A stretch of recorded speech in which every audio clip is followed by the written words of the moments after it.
for me, you know, when I started to dive into this place of unknown, right? Like the unknown's intimidating, right? Like we're intimidated by not knowing. I mean, look at what most fears are based around.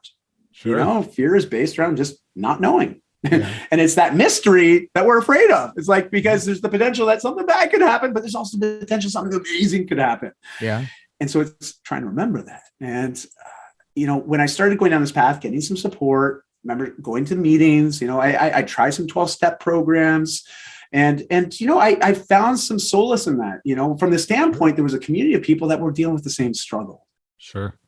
And that's where I recognized there's value in community and connection with others that can empathize, but not necessarily sympathize. Mm-hmm. You know, because I think, I mean, I never want someone to feel sympathy towards me. I don't want that. I don't like that emotion. Now, if you can empathize, if you can at least for a moment feel in your own body what you think it must have felt like for me to feel a certain way or to be dealing with a certain struggle, then we come from a place of understanding. Yeah. And at least from a place of understanding, we can create conversation to get more clarity and to find the common ground and to figure out how we can help one another, support each other. And that's what I was lacking. And I didn't even have the language to describe that. So what do we do? Just start to grow and to learn some of these things that we know, that because really when it comes down to change, we have to ask ourselves the very first question. Anytime anybody wants to change anything, the first question that comes to mind, whether you consciously or subconsciously think about this, is, hey, can I do this? Can I actually do this thing and make this change? Like, that's a daunting question. Yeah. But it often relates to education, to learning, to knowledge. Agreed. You know, learning a different way of doing different things to produce different results. Like, really, when you pull back the veil, that's all we're talking about here. Because if you can get clarity on what to do and you start to do it, you start to build confidence in yourself that, hey, I can actually do this thing.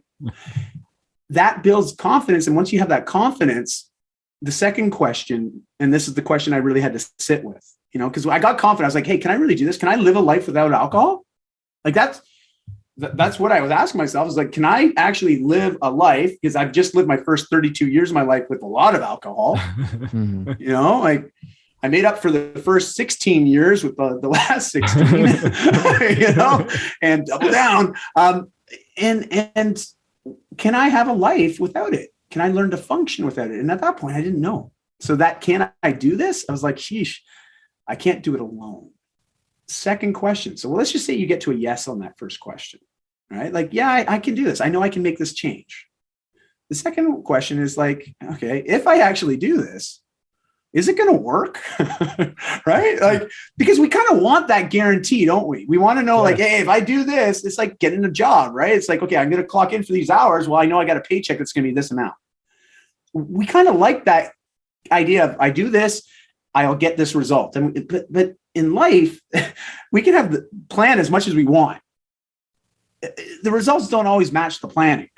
And we have to be okay with that at times. And so if I do this, will it work?